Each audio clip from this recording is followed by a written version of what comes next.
You've guided several training days for our Facebook group. Trinities is a great waypoint, being 4 ways. Pitch black dark.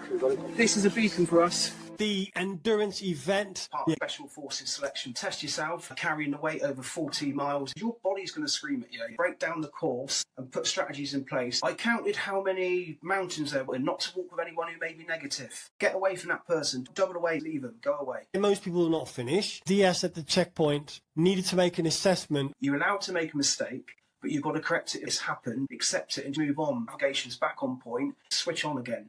Be disciplined in your kit. I see less of people not bringing the stuff. I see more of people not wanting to use it. We've been out to the Brecon Beacons, wrecking parts of it. So this is Fan Ned, top of Fan Ned here. Top of Fan Ned. I think blokes need hobbies. If I don't go, I say to my wife, I've got to go on the hill. I need a day. And she can see it. So she's very supportive of me for going on the hill, which works, thankfully. Amazing. Mark, welcome to the Hard Routine podcast. It's great to have you on. Thank you very much. Thanks for having me. Now, for those who may not know you yet, could you give us an overview of your journey to becoming a Hill and Moorland or HML leader in Wales? I climbed Penny Fan for the first time just over 10 years ago, and I carried 1 bottle of water and 1 Mars bar. And then somebody got a flyer from the car park and said, why don't you just join this? And it was Loadstone series. All right. I didn't have a clue. I signed up for it. I ended up in a base camp in North Wales in terrible weather, and I realised I'm out of my depth here. But I was so intrigued by what sort of situation I was being given that I was thinking, hold on a minute, I need to rethink what I'm doing here. Yeah. I constantly thought about it. Then I started to sign up for more and more events because I found myself learning more each time that I got on the ground. And that's still the same now, 10 years later. I'm still learning new stuff. I got so into it,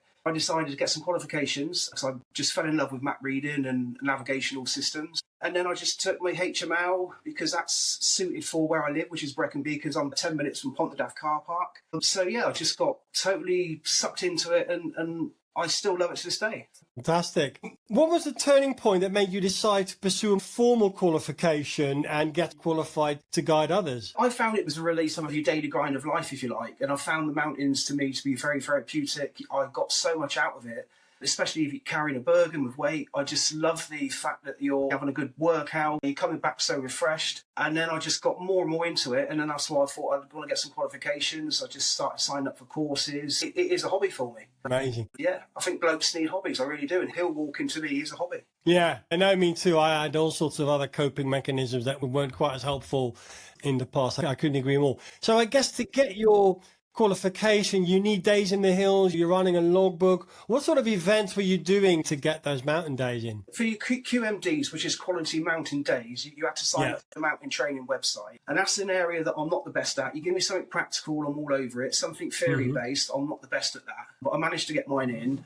You had to hit 40 days to become HML for your assessment. And any event that I went on, I would use some of those because you're going on to different routes, such as point to point, because you're out there on your own, testing new kit and all that type of stuff. Anybody now who wants to get a qualification, I always say to them early, sign up now for mountain training. Get your MDs going now. Start logging. I remember you as a guide on early point-to-point routes that I did about probably 2 to 3 years ago. You always gave great advice. I think when I first started, I just took the boots that I happened to own, and they're the Salomon GTX, and it's suited fine, but obviously it's not a specialist mountain boot, and I was slipping and sliding. You were the one that said, what soles are on there? And you told me about Vibram soles, but it was great because I never looked back. I then got a proper pair of boots. I think I got Mindles, my first pair, with Vibram boots. And yeah, massive difference. I definitely benefited from your knowledge there, Mark. I think sometimes when you're within a group, it's very important to get eyes on immediately. And I do that from the get-go in the car park. You're constantly watching people to see if they've got any niggles, injuries, and their kit is what they've got. But certainly on the hill, when something happens like yourself, you slipped a couple of times with your boots. To me, it was obvious that it was the soles. And I think then it's nice to have that chat to somebody to say, I think this could be the problem, because every time you go in the hill, you're still learning all the time. And I'm always open to that. And I think sometimes it's nice then what I've learned from other people, you can have a chat to different people amongst your group and just speak to them, particularly about kit, because kit's quite varied. There's so much choice out there. Yeah. You've guided several training days for our Facebook group. Originally used to come here. Trinities is a great waypoint, being 4 ways again. Pitch black dark. This is a beacon for us. We're currently at 4 ways, mate. Yeah, so is it here 762? Here we go. Okay, 4 ways. Oh, excellent. Okay. There is a link to a video here as an example of one of the training days that we did, where there was members from our routine Facebook group, from other Facebook groups. You got some like-minded people together and we had the training day. What do you enjoy most about mentoring people who are preparing for challenges or events? I mean, firstly, within a group, I always like the responsibility, particularly where I live in the Brecon Beacons area, because I class myself as a local. And it's so nice that people come from maybe yourself, like London, and we've got people come from Manchester. They're not used to going on the Brecon Beacons. It's nice to give them the opportunity to go on different areas. It's not all about penny fan. There's other sides. And just to see people come together from all different walks of life, and suddenly we've all got a common interest, and being part of that with no egos, everyone's nice and chilled. It's about the group, it's about the day, and just have a fantastic day on the hill. Sometimes going down, get eyes on, step back. And it's nice to see people open up as well, and new people come within the group. That we had one last week, and she didn't know anybody, bless her, turned up and come straight into the group, and I admire that. You know, I love that sort of stuff. So just really getting people together and giving them an opportunity to do their stuff on the hill. I love it. So the endurance event that we're going to talk about, it is a 40 miler. I've got a video about it on the channel, and it is modeled on the final test march of the Aptitude phase, also known as the Hills phase, for Special Forces selection, UKSF selection, and it's a beast of a route. So that's what we're talking about today. The TSFE endurance event in September. I'm doing the self-nav option. It'll be my third time that I'm participating in the event, over probably 4 years, I think. No, over 3 years, actually. Now, I've completed a guided version. I've then failed on the second attempt, and I'm going to have a go at self-nav, where the participant is got his own map and compass and is left to their own device. There's a tracker and there's lots of safeguards there. Now, I know that you've done the event as well, and maybe you could talk about your experience. Endurance for me, or it's known as a long drag, which is part of the Special Forces selection phase. It's a wonderful event that is aimed at civilians to have a crack at it and enjoy the experience. For me, I've done many events with TSFE, including some of Trinities, which is a back-to-back fan dance and a dark trail. And when you combined the next challenge, if you like, from Trinity, I've got to say endurance is that challenge. It's a test from a navigation point of view, carrying the weight over 40 miles if your navigation's good, starting off at Talibont Reservoir, to going over to Crane Reservoir and then back, but you don't go back on the same route. It's a massive opportunity for you to test yourself walking through the night, and fatigue and your kit, and whether or not you've been fit enough and you've put enough work in to pass the event. And that's where I break it down into 3 categories: mindset, fitness and admin. I'd love to delve into each of those 3 pillars a bit deeper. What was the build up before you felt that you were ready to take on the endurance challenge? I completed in 3 or 4 Trinities now, and I just said to myself, I want another test. And so it was endurance. Unfortunately, the first 2 times I've done endurance, I never treated the event seriously enough. Right. I was always the person to turn up, just have a wonderful day, enjoy myself. On the first time I'd done endurance, I got to halfway. I was very happy with my day. I got what I wanted from the hill, which was a nice, chilled relax. So I came off. The second time, my mindset was very poor, and so too was my fitness. So the combination of both didn't work. And I had a moment in a car park, actually. Somebody was on a £55 event and was very serious and very switched on. And I had my torch on, and he said to me, "Can you turn it off because you're blocking my night vision?" And I thought, oh, this guy's switched on. I replayed that scenario several times, and I thought, he's right and I'm wrong. I need to sign up for this and take this event seriously. And that's what I did. So I passed it on the 3rd time. Fantastic. What was that like? And I could sympathise a little bit because I have come down that final bit of the guided event. For me, those last 12K, they went on a bit. Could you describe maybe the last bit where you're approaching Talibon and then your memory of actually completing it? On this 3rd occasion where I passed it, I put in so much work. I went to the event and I felt very confident without being complacent. And I knew I was ready, both mentally and physically. The admin was absolutely on point. I studied the route, I was on the route. I'd done 300 miles load bearing in preparation for this before the event had started. So I was very happy with the route, navigational. On the last section, I'd only trained mentally to get past checkpoint 8 because I told myself that's where I'm not going to get pulled off now because I've got past the last vehicle checkpoint. And that's where I switched off and I made a navigational error. So I was disappointed in how I finished. I did complete it, but I was disappointed. And that's why I'm going to go back in September, because I want to finish stronger. Oh, I didn't know that. You're going again. Yes, I am, yeah. Fantastic. Mindset, admin, and fitness. Let's zoom in on the first area, mindset. For an event like the endurance route, or even any sort of event, I mean, people who're doing fan dance for the first time will find that very challenging as well, or any other number of challenges out there. How critical is the mental game? For me, I put mindset as number one. I believe on a longer distance event like endurance, particularly when you've walked through the night, your mindset can overcome fitness. With your mindset, you need to remain strong, put some tactics in place, put some strategies in place to get you around the course. To deal with things, you need to think quick and quash anything negative, which will happen when you've walked 30 plus miles. So to be a strong mindset, to tell yourself that you can push through this, because your body's going to scream at you, your body's going to break down, you're going to get old injuries flare up, all that stuff be talking to you, and your mindset's got to be on top of that to quash anything that comes up and remain on top. Yeah, no, that's brilliant. One of the things that I taught myself, I said that point will come 100%.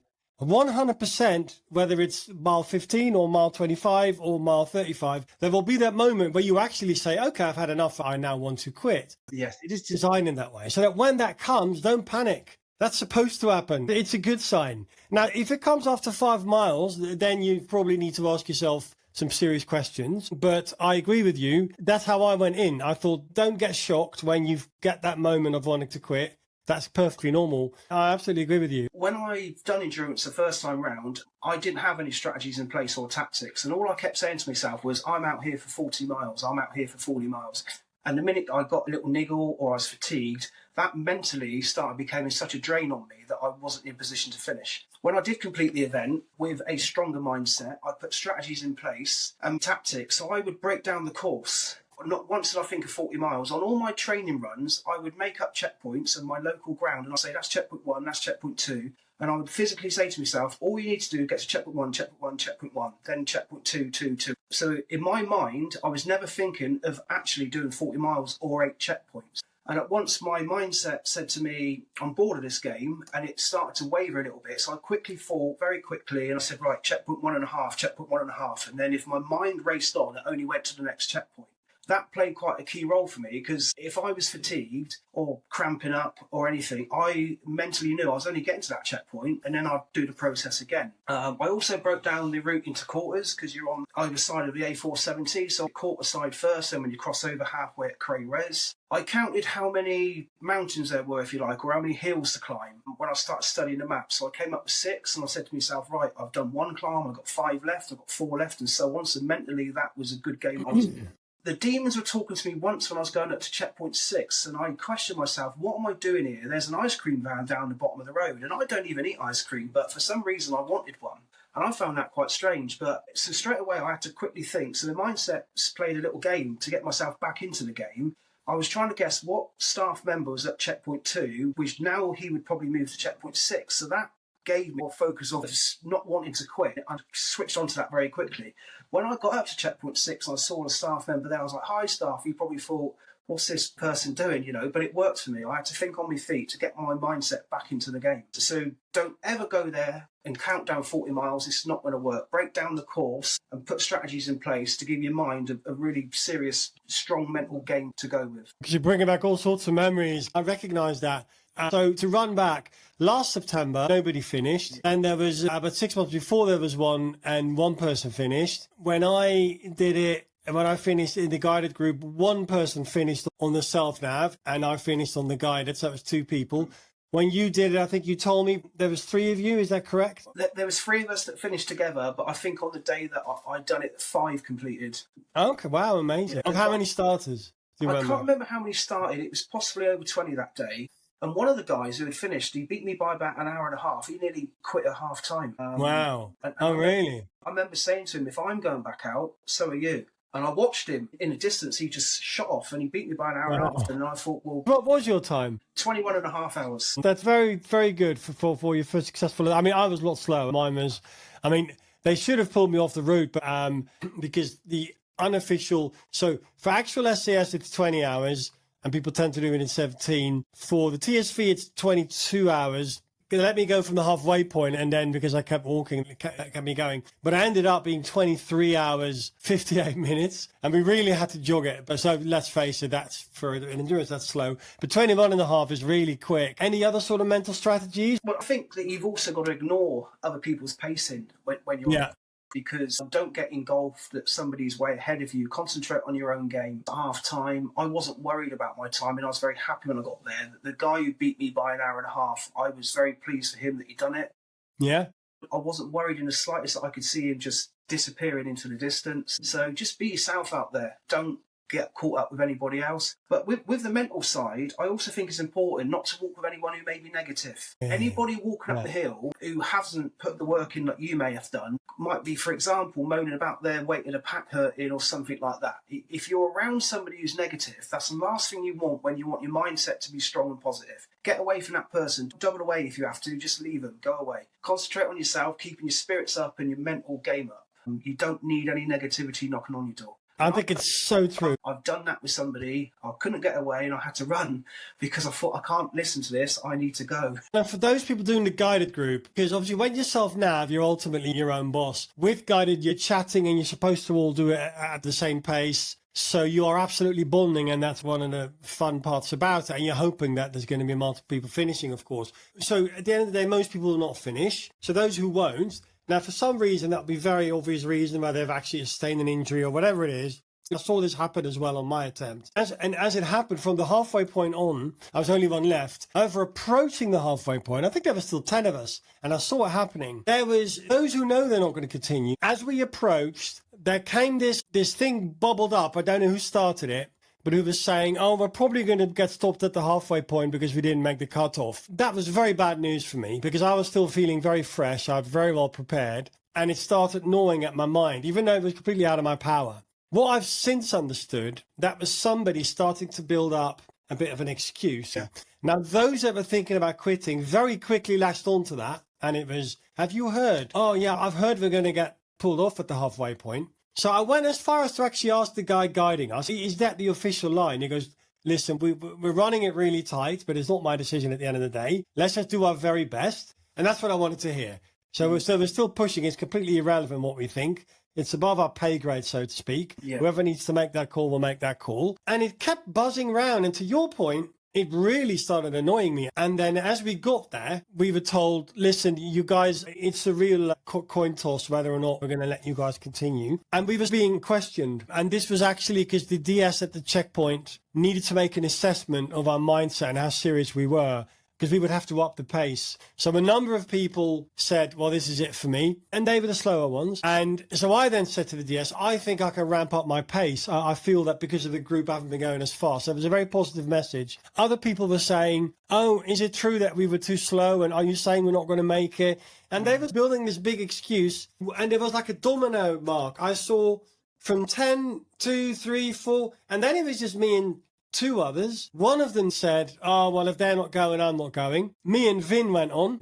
So me and one other continued. So to your point, absolutely stay the heck away and remind yourself, some of these excuses or negative things you see pop up is people building their story for when they get back home. Not actually spurring you on, they're building their excuse. When you're out there, you're going to be battling your own demons. You don't want anyone. So the minute somebody's around you, because let's face it, when so many set off from the start line, you may be around certain small groups. Anybody in that group is not as strong as yourself, if you like, with your mindset. Just get away from that person. That's 100% for me. How do you deal with setbacks or unexpected difficulties during an event, like bad weather, navigation errors, unexpected fatigue, without letting it derail your entire effort? I've been on the course before on endurance and the water bladder had broke. So I realised that when you're out there, things are going to happen to deal with them.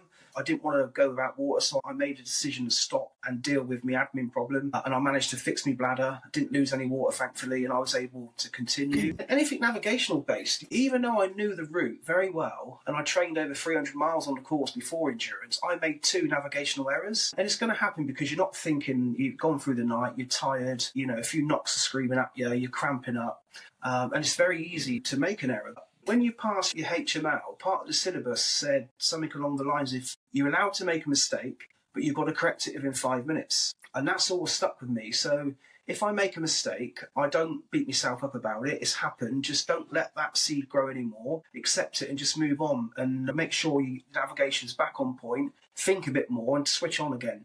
Sometimes you can waver and get caught in the moment, and it's happened to me where I've missed certain sheep's tracks because I've either been talking or I'm tired. And when those moments happen, I just say, right now, switch back on. That's your point. Get yourself back on target. But if any situations come up, I would say deal with them. Like I did with my water bladder, don't let that problem become a bigger one. Just keep yourself moving. Just don't let the cold come in. Yeah. And it goes to show, because you'll be hard pressed to find somebody that's doing hill walking for 4 years or more that hasn't had a burst water bladder. I've had it happen. And for that reason, I always have a second container that's actually full. And then I may have a third one that's empty. So it's not adding to my weight, but I've got that as a backup. If one of the 3 bladders or containers I need to write off completely, I've still got 2 others that I can fill up at a replan opportunity, which brings us nicely to admin, which is the next point, the second pillar that you mentioned. So it's mindset, admin, and fitness. So for an event like the endurance route, admin is about self-administration, anything related to the micro logistics around your preparation and execution. That is an area sometimes overlooked by participants. What does admin mean for you? For me, admin's massive. That could be even down to your travel plans to get to the event itself. Trying to leave on time so that you can arrive feeling good, feeling refreshed, having time for a brew before the event starts. And last thing you want to do is panic in traffic and turn up late. So your admin's already started. Your Bergen plays a massive part in that. Does it fit well on you? Are you used to carrying it on the hill for a certain amount of time? Have you recce'd carrying it, all your stuff? Where is all your stuff in your Bergen? All comes under admin. Your food, your water. Going back to the kit in your Bergen, for instance, for me, I like to have a very light jacket at the top. So if the weather does turn, I know it's just one pocket and there it is. Stuff that I'm least likely to use, I'll put at the bottom of my Bergen. The more admin you can do so that you're totally squared away. So again, that's all part of your admin. Cover everything from your boot care, from your right socks, your right clothes, what you're going to wear. Don't turn up with new boots. Don't turn up with new socks. The combination's got to work. Your trousers, I used to wearing them for a long time. I know for me, I wear a knee strap with I've had an operation and a little niggle. So I know I've got to put Sudochrome on it. That means then it doesn't become a bigger problem. Making sure that you're on top of things like that. And just being totally prepared. Your travel pans, food, water, your Bergen, absolutely be all over it. Is there a piece of kit you think that people underestimate or don't bring when probably they should? I think for me, what I see is sometimes people need encouragement to, say, for instance, gloves. If the weather's turned nasty at the top, some people don't want to stop for a couple of minutes and take the bag off and put gloves on. So I find more people it's about discipline. Some people won't start cold. They have big jackets on, but then they don't want to take their jacket off when they're hot up the hill because they're worried about the time they're going to lose. I'm more about, if you need to put your gloves on, it takes 2 minutes, bag off, gloves on, crack on. Take the top off, put a jacket on, be disciplined in your kit. So I see less so of people not bringing the stuff. I see more of people not wanting to use it. Now let's talk about navigation, which is very much part of admin in terms of preparing for the navigation. What is your process for, and let's put endurance to one side because you were saying you've spent 300 miles on that route. Let's say you are going to a new event in a new area and that you perhaps not have been before, but you've got a map of the area. Talk us through your process. What I do myself, on a bigger event with a mileage, I use a larger map cover case. Inside there is a 1 in 50,000 map. If it's an area that I'm untoo sure of, on the opposite side, I'll have a 1 in 25, which gives me a better visual of that area. I also do something called thumb in the map. So if I pass a recognised feature, I'll hold my thumb on that position.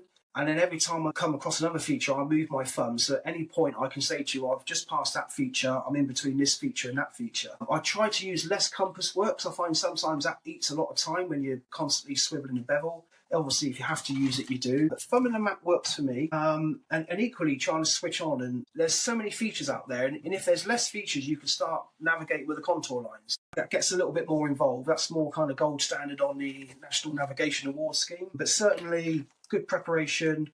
1 in 25,000 works for me if there's an area I'm untoo sure of, just to see more. And orientation of the map is, to me, really important. So wherever you are, if you ever question yourself, is to orient the map depending with your compass, because you need that in the right way, because you could be walking in the wrong direction. And I do that so quick now without even thinking what I'm doing. And then, of course, if you have the luxury of knowing where you're going to be and you're able to get there in advance, as you and I have done, even this year, you know, we've been out to the Brecon Beacons for the specific purpose of just wrecking parts of it. So this is Fan Ned, top of Fan Ned here. Top of Fan Ned. Top of Fanfare.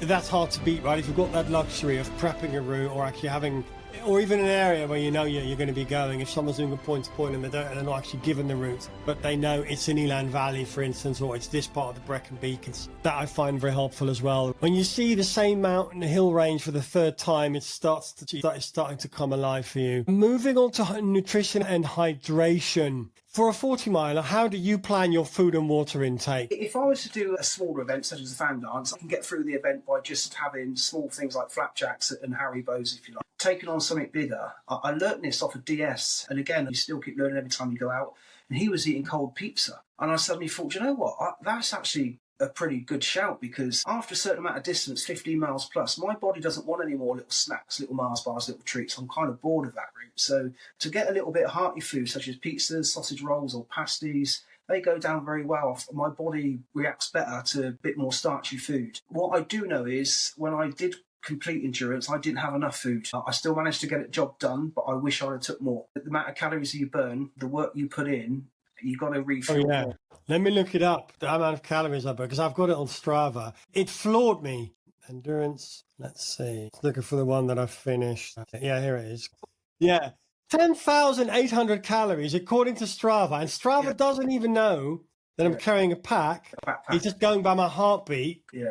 10,000. So, yeah, think about that. That is 5 days worth of food. It's massive. That you're burning. Now, I'm not saying eat 10,000 calories, but that means if you're not eating at least 5,000, you're in real trouble. I'll tell you what, I went the other way, and I'm glad when I finished it, because I had noticed on point to points, there's nothing that kills my morale than knowing I've got no more food left. And there's nothing that lifts my morale when I go, I'm having a pork pie, and I've got another 5. Yes. I actually really overdid it. I thought the one thing that is not going to happen to me is run out of food, and I got a bit weird about it. To the point where in the kit check, the DS said, you're starting a little shop halfway up the mountain. You're starting a little off license by the looks of it. And I thought he was telling me off. So I started saying, yeah, I should probably leave half of this, shouldn't I? He said, whoa, no, you're not leaving any of it. You take every single bit because you know your body. And if your intuition said, this is what I'm going to take. But it was, but yeah, lots of sweet, savory, this, that. I had a whole,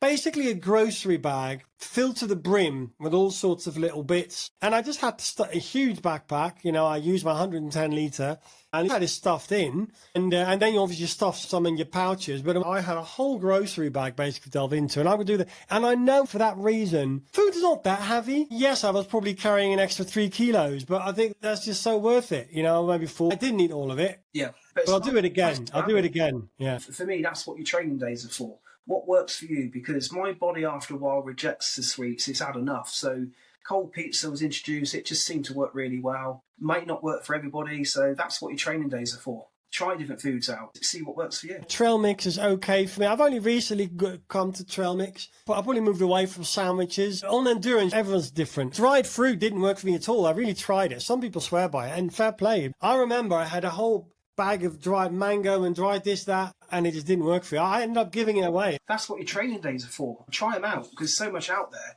It didn't work for me. Somebody introduced me to an OXO cube because it's really good for salt intake. And I had half an OXO cube, and that did seem to help because you lose a lot of sweat. There's something that I've discovered over the last so many months, and again, that was learning from somebody else, because I do suffer from cramp if I've gone over 50. And when I did complete the endurance, I had cramp just before halfway, and I held cramp until I'd finished, which wasn't great, but you just crack on with it. And I'd done all your DRO lights and stuff, and I came across somebody from USA come for a base camp, and they got cramp, and a DS said to me, you okay? And he said, I'll go and get a shot of pickle, and we all looked at each other thinking, what's this guy on about? So I looked into that myself, and I got myself pickle juice now in shot format. So when I have cramp, which I done Commando Shuffle last year, I had cramp around 20 miles. I necked a shot of that. I believe it sends a signal to your brain or something, and that's it. My cramp stops. So this for me is a total game changer. I carry 3 or 4 of these now. I don't recommend buying them and to drink. They're not the nicest of taste, but they really work for me. So in September, will probably carry at least 4 of these. So brilliant.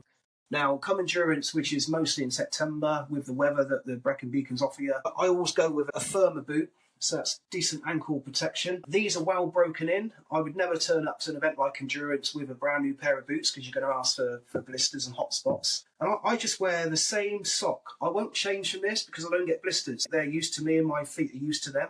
What is the brand? These are Bridgestone. They're like the medium version because the heavier version, I find my feet sweat too much. And again, this is what your training days are for. Find out what works. But what I did do one time, if I can just find it here, I stopped once and I had a lace broke. I found it quite challenging, believe it or not, to thread a lace in the field once my boots are caked in mud. So I now carry a metal pipe cleaner because this, for me, such a small piece of kit, will clear out all my eyelets and I can thread a lace with a lot quicker. So that's something I've implemented in my foot care kit. I carry the standard stuff, which I've learnt from others, with your Fry's balsam and your zinc oxide tape for blisters. I find the other tapes on the market don't stick to my feet that well.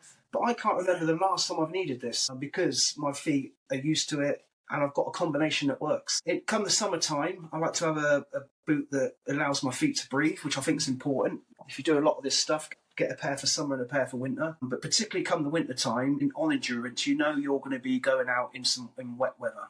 And it's not all going to be tracks. So your feet have got to be used to walking in some terrain that will be very wet and marshy and boggy. So your system should be tried and tested by the time you sign up. You participate in events like I do. Unlike me, you've also got experience volunteering to staff various outdoor events.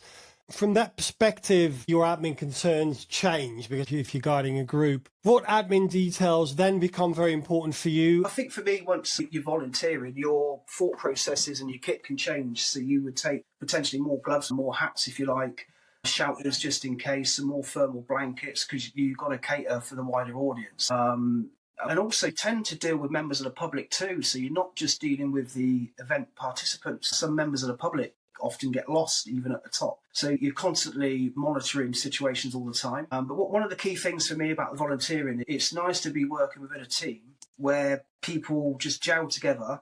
You're there to do a job at the end of the day, and there's no egos, which is really important to me. Once you volunteer for a job, that's your position you've signed up for. Don't change the rules. Stick to what the event race organizer has asked you to do and just go up there and enjoy it. It's nice to be up there as well, just watching other people's welfare and just keep an eye out for the general public too. Having done groups that Mark's organised, out of principle, he believes the mountains are open for everyone, use open access land, and he will refuse any sort of, people asking, is there a fee or a payment? Mark, that's well appreciated that you've literally refused to take payment for it. Yeah, because I think that's part of your philosophy, isn't it, in terms of volunteering for these things? Yeah, very much so. And I believe, because I've got a paid job Monday to Friday, that it's open access land for everybody. So for me to do my qualifications, get insurance and to guide some groups, I just don't want to mix money with it. To me, it's a hobby. I love it. I love giving back. So money to me is not part of the agenda. I just like to be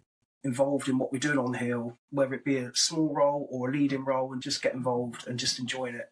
Because it is a hobby, it's a beautiful hobby, in open access land, which should be accessible to all. When I was training for endurance and I had some days off from training, I started to study the map. I went and brought some 3D maps, which I've got just behind me here. This covers the whole route of endurance. I started to look at all the contours and work out plans where I'd be climbing or elements where I could maybe gain a bit of pace downhill. So I found myself engulfing in the endurance situation. I let it become a massive part of me for 3 months, and I would study the map and things would start popping out. These 3D maps are available online. They're very easy to buy, and it's a great reference point to study. Yeah. It's slightly laminated, so they cover the whole endurance route. They are drawn in a way that shows you the hills then. And you can literally see all the contours. You can see elements you'll be climbing up, going around. And you can also use these to route plan. So on a standard map, the Ordnance Survey ones, as the crow flies, these actually show you the terrain that you would take if you was to go some of those routes. And I found that quite a useful tool to have. Very good. I'll look into that. I put me Barney top on for you, mate. The RVB shirt here, look. This is Raymond Van Barneveld. Hey, I'm brilliant.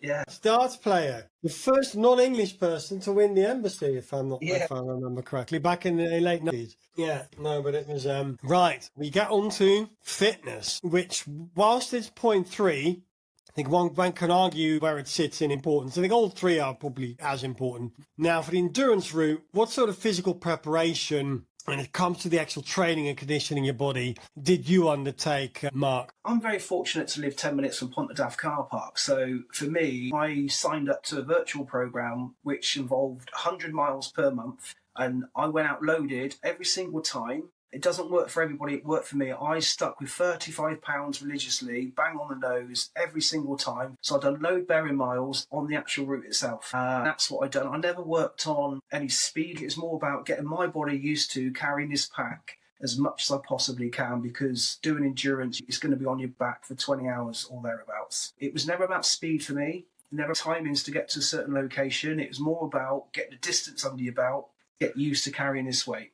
So I stayed at 35 pounds the whole time. Wow. I made sure that I'd done 100 miles per month for 3 months prior on the actual route, which isn't always achievable. I'm lucky because I live local. But even for the guys that want to sign up and do it in their local area, as long as you're getting used to some kind of training, that's still going to put you in a very good stead for doing endurance. And I appreciate if there's no hills locally, but still having that pack on, still getting used to your Bergen at weight, still getting out doing the distance is still going to help you massively towards your fitness. And you mentioned rest, taking your rest days. In terms of as you get closer to the event, what's your approach then to recovery and making sure that you're not overtrained come the day of the race? I mean, we're all different. I find some people, when they say they taper off, I kind of don't do that. If I'm training for endurance, I'd rather carry on, because I don't like the break before. And I've also now implemented on any events I do, I like to do half an hour to an hour on the route before, just to get my legs used to walking up the first hill or something like that. I find it switches my brain into gear. So yeah, I just carry on. If I've got a plan, that's my job, that's my target, I'll just get so committed that I don't want to taper off, so I'll carry on right till the day. Everyone's different. Yeah, for me, I do taper off. I probably will try not to do anything 3 to 4 days before. It is hard also mentally. The good thing about cycling to work for me, and I cycle 15k to work, 15 back, it's very low impact. So that I'll always do, because it still gets you lower zone training. If you're in the wind and get the de-stressing effect. I have completely stopped for probably 3-4 days, because I think, but I have a very specific bottleneck, which is my left knee sometimes gets a niggle, and I find giving it complete rest, it does help when it feels absolutely good to go at the start. But it's been trial and error. I found the last point to point, I done at least 45 minutes at 6 o'clock in the morning, way before registration. And I found that worked for me, because when I actually started... But is that a gentle jog or actually in the hills? Just on the hill with your backpack. Yeah. I do that now because I feel like that works for me. Because the first hill, if you go static from your car and you get straight out with your kit, giving your grid reference, off you go, I find that's where the breathing becomes quite hard, because your body's telling you, I'm getting used to it. So I take that away now. I'll go off on a hill first and I'll get up and down as quick as I can, if you like, just to stretch the legs, get the breathing ready, get your mindset knowing that this is what I'm doing today. And I find that makes me a lot quicker at the start, a lot more into it. I've done that last fan dance on the dark trail, and I finished the dark trail in 4 hours, and that just seemed to work. It just went really well. That's very, very good point. I call it shock of capture, and I first came across it when I was doing a fan dance. And chap next to me, and we'd been chatting before we started, and he was a fit guy. And I checked my Garmin. It was probably what I would expect, sort of 160. That first descent is tough, and you don't want to start off too slow. You know, when you get up to the gate. So I was doing a good old pace, and I was 165, which is what I was expecting. And so I said, I'm about 160, 165, and he said, I'm 190. And I looked at him and I thought, and he was surprised. He goes, that's really unusual. Yeah. He said, I'm going to hang back. I thought he was right. I thought, well, that sounds about the right call. And I thought about this, and I think what it is the stress of the event, especially if you don't do a lot of events. And there's that shock of capture, like now it's happening, for the next 4 hours, 5 hours, you're going to be. And I think for people watching who've either experienced that or are going to experience it, don't panic. That is actually normal. If you see elevated levels than what you're used to for the same effort, remind yourself part of that is psychological. It's just that shock of capture. It's all a bit exciting. You're excited. And then it may well be the right call to switch down a gear. Absolutely, because you don't want to be killing yourself, especially if like me, you're in your 50s. But just to be aware, because even knowing that can already calm you down. And rather than panicking and going, what the hell's going on? Am I having a heart attack or a panic attack? It's to remind yourself it's that shock of capture. A bit of adrenaline. You may have had a coffee. Everyone's excited. The first 15 minutes in, boom, you're going to get those extra 15 beats a minute on your heart rate. And just being aware of that will already remind yourself it's okay. Calm down, I think even with endurance, relaxing at the start, especially in the car park, it's a massive point, because I was aware of somebody once who didn't.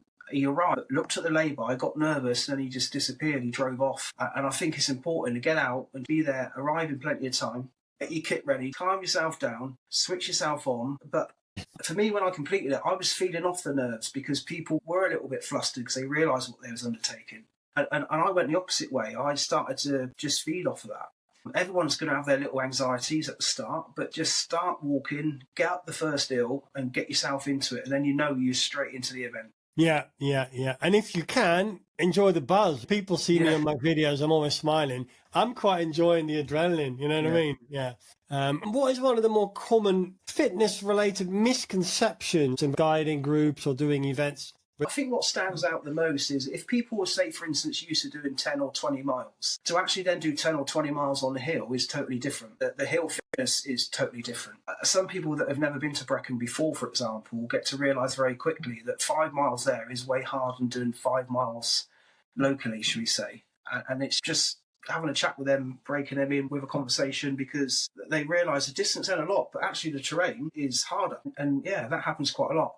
There's always people in the group who say, I didn't expect that 10 miles to be as hard or as slow as what we've just done that. Sort of anything before we move on from fitness, Mark, that you wanted to touch on? For me, something often comes up. If we're within a group, for example, there will always be somebody that say that I've got a slight injury, a slight knock, or they might be slightly intimidated by somebody who looks really fit. But I will say to somebody, just work with what you got. Whatever you're bringing to the table, work with that. We've all got little knocks. Some of us are not as fast as others. Some of us are better than going up, and some of us are better than going down the hill. But just work with what you got, whatever that may be. I say that a lot, and it's always worked for me when I've done, say, like endurance or Trinities. Just literally work with what you've got. Awesome. How do you balance your full-time, obviously, your job with your volunteering efforts, your training for events, taking part in events? I mean, you mentioned you live near the hill, so that obviously helps. I've got a very understanding wife. Very good. But I also think you need to make time, because this to me is a hobby, and you need to make time for yourself to go on the hill for whatever reason you're going there for. And the hardest thing is turning up. So I sometimes think, book the event, that's the first thing, or book the training day, whichever comes first. Get out there. You've got to make time for yourself, because if you don't, you miss out on that freedom of the hills and what it can give you. And I know for what it gives me, if I don't go on the hills, so I've been too busy at work, I can feel myself getting a bit wobbly in life.